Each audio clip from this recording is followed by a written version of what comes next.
Really excited today to show you a completely new brand to the UK. It's called GWM Ora, and this is their first vehicle in the UK. This is the Ora Funky Cat. I'm Miles Roberts, you're watching GoEV.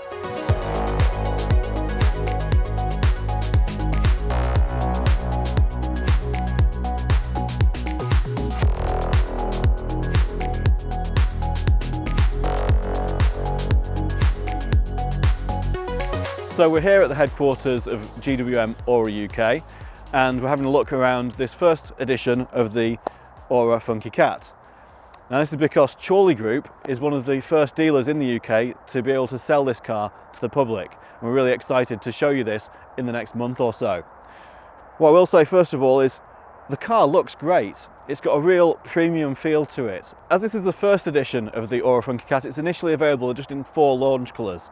There's this, which is the Mars Red with the starry black roof, two-tone effect, which looks really, really good. Next to it we've got the starry black all over colour. There are also 2 greens, there's Aurora Green and Nebula Green. The Aurora Green is a sort of turquoisey green with a white roof, and the Nebula Green is green all over. There's some contrasting interiors to go with that as well. So the Starry Black comes with a black interior, as does the Nebula Green. The Aurora Green and the Mars Red both come with 2-tone interiors, and so you'll see on this one we've got a red and beige leather interior, and on the Aurora Green it comes with a green and beige interior, which I think looks kind of retro but also really cool at the same time. It certainly feels really premium. Let's take a closer look. So I think the Ora Funky Cat's got quite a cute face to it. It's got these sort of round headlights looking a bit like eyes. We've got this little button nose in the middle and a smiley grille underneath. These LED headlamps do a little dance for you when you unlock the car and when you lock the car. These headlights flash, sort of greet you and say, hello, I'm your little funky cat, I'm here to support you. We've got this sort of honeycomb design which sort of looks like it's being pressed through the bumper. It's almost like a soft reveal of a silk sheet pulling over the top of something else, revealing some hidden design. It's quite a cool design feature. Serves no purpose whatsoever, but it looks quite nice.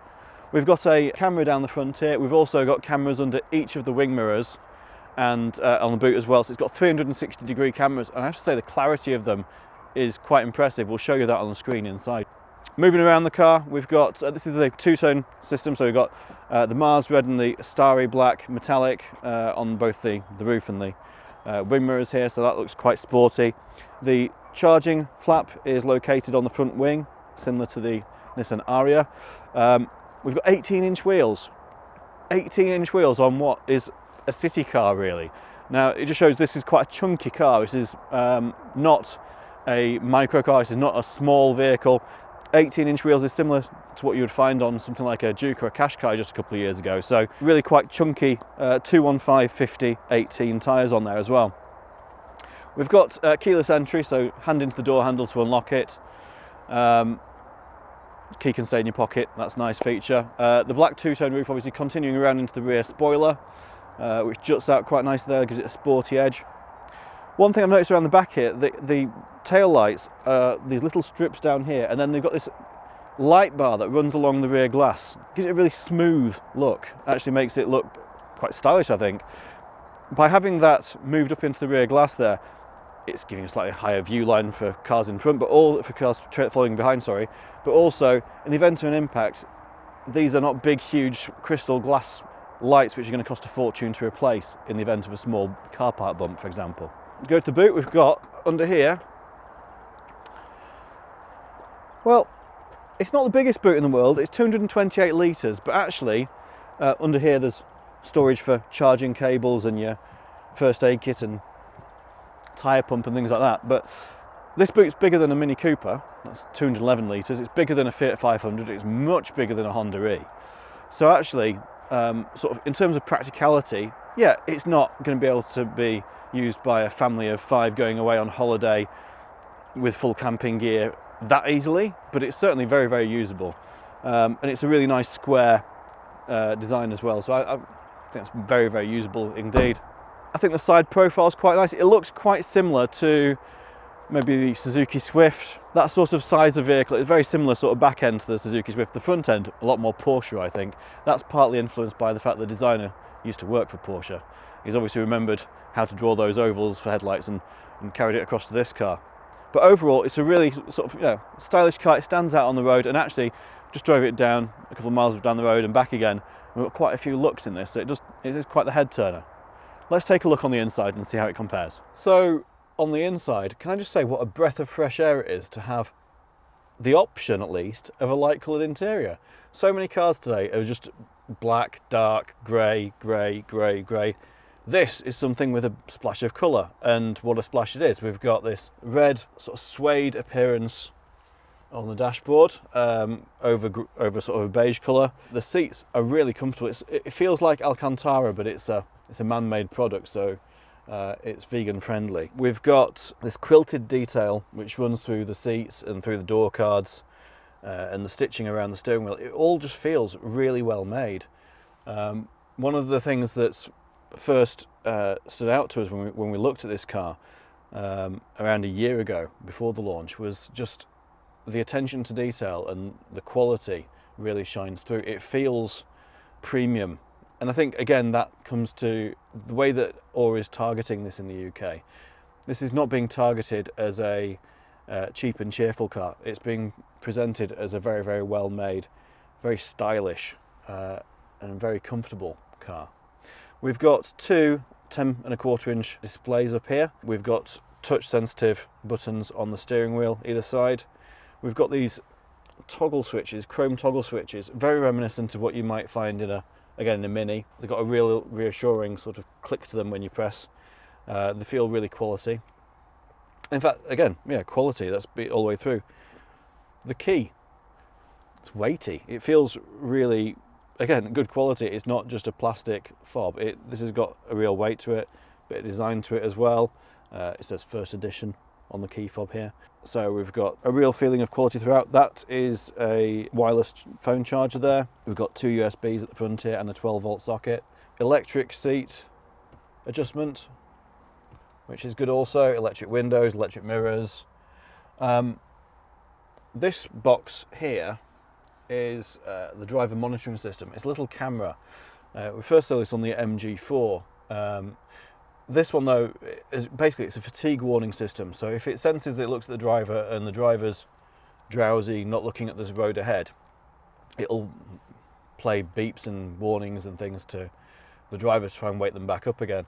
It can even look at the driver and see who's driving. If you've got the app configured for your phone, so if there's a mobile phone app to control this, and that lets you see the battery level and those sorts of things, and set the climate control. One of the things that you can do is, if you take a photo with your smartphone and upload it, so it knows what your face looks like, then when you sit in the car, the monitoring system here, camera, can recognise you as the user, as the driver, and it can set everything according to how you like all the settings. So effectively it can personalise your settings. So if you have the seat in such a position and your wife prefers it a bit closer perhaps, when it recognises her face, it can move the seat back to where you want it to be, or where it wants her seat to be.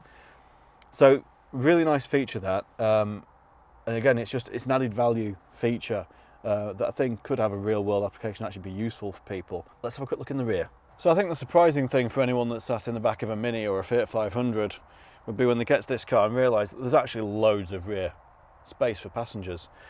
The driver's seat set for me, I'm 5'11", and as you can see, I've got plenty of room between me and the car and the seat in front. Plenty of headroom as well, a good few inches there. In the back here, the same sort of quality finish, so we've got this quilted, stitched leather look material. We've got the quilted door cards, we've got electric windows obviously in the back as well. Proper chunky seats with decent headrests. If you've not got a middle seat passenger, you've got an armrest with a couple of cup holders in there. I think overall the feeling you get in the car is of space, which is good to find in this class of vehicle, and quality. It just feels like a really well put together car. We've got USB socket down here for rear passengers. It's just USB-A, but it does for charging devices. So yeah, it's a very functional car, but a very comfortable place. As an adult, I could sit here on a long journey and really not feel hard done by at all. which I think is a really good thing to find. So let's just take it out for a drive into the city and see how it performs on city streets.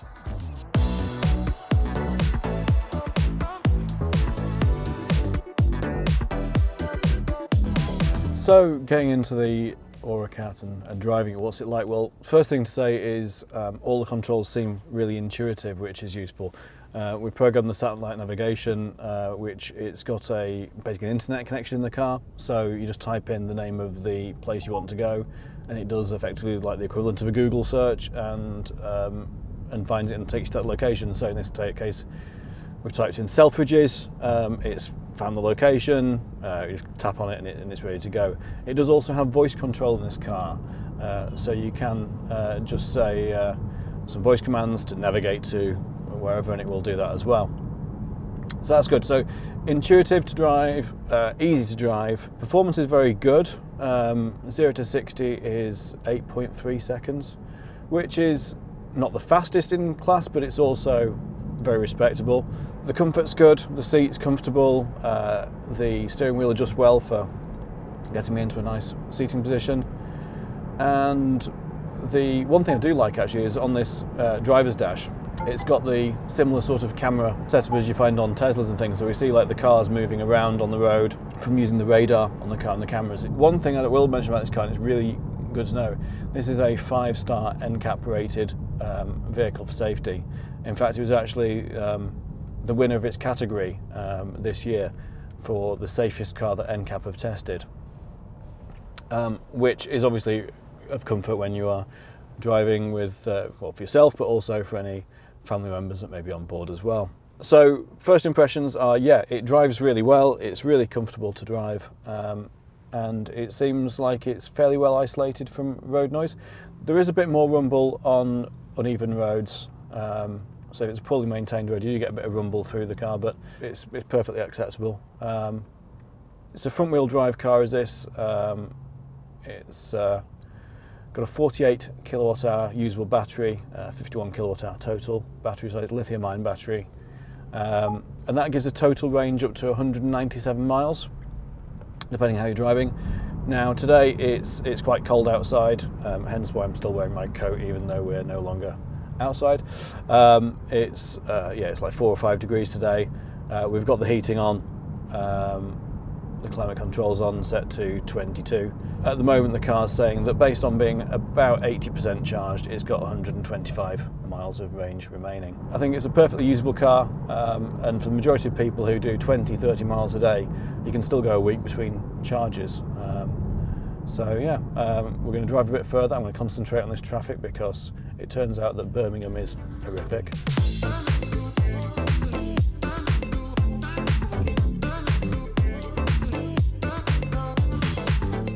So the Ora Funky Cat has got an inbuilt 11 kilowatt AC charger. So if you're on a 3-phase supply, that will charge at 11 kilowatts. If it's just single-phase electric, like we've currently got here at the bull ring, that's 7 kilowatts charge rate. So that means it's going to charge the battery in about 8 or 9 hours on 7 kilowatts. On 11 kilowatts, it would be closer to around sort of 4 or 5 hours. If you want to do a rapid charge, it's got a CCS port here. On a 100 kilowatt rapid charger, this will charge from around 15% to 80% in 42 minutes. It's got a maximum charge speed of 64 kilowatts. So after you've hit the shops and you've got all of your latest fashion purchases, how well do they fit in this boot? Well, actually, it's not too bad. Plenty of room for a massive box of Louis Vuitton, matching luggage, some posh shoes, and maybe something for when you get home.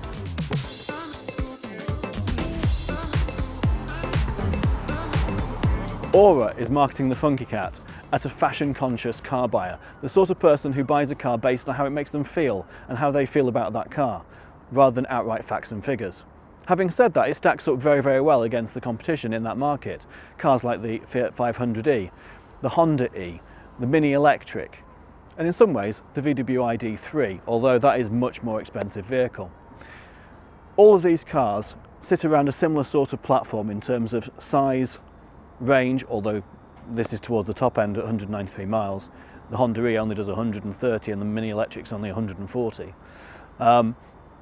Similar sort of boot space, similar sort of design-led aesthetic to the car, and I think they've got a real strong product here. Ora's got some more cars for us later in the year, and we hope to see those soon.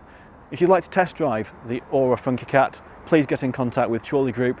We're happy to take you for a test drive. So, traffic in Birmingham is so bad, and there's so many roads closed and so many diversions that it's actually gone dark whilst we've been filming. What's the car like to drive? Well, on those very busy city streets, it's an absolute dream to drive. The good thing, if you've not driven an electric car before, obviously long-time viewers of this channel will know that driving an electric vehicle is a lot smoother and a lot easier than driving a conventional manual petrol or diesel car, because you've only got one gear. It's smooth acceleration and braking, and when you're driving around town, stop-start traffic, the regenerative braking does recapture quite a lot of energy. We're showing that we've driven 20 miles since we set off, and we've got 117 miles left. We had 129, I think it was, when we first got in the car. It's been fairly efficient. It's actually not lost as much range as what we've driven. There are different drive modes. So at the moment we're in normal mode. There's a little button just down here to the side of the steering wheel. If I press it, it makes a noise as it changes the driving mode. So from normal mode, it goes to sport. It sounds a bit like a gunshot and a revving engine at the same time, which is kind of cool. If you press it again, it goes to eco, and that's like a sort of bubble popping sort of pop pop pop sort of noise.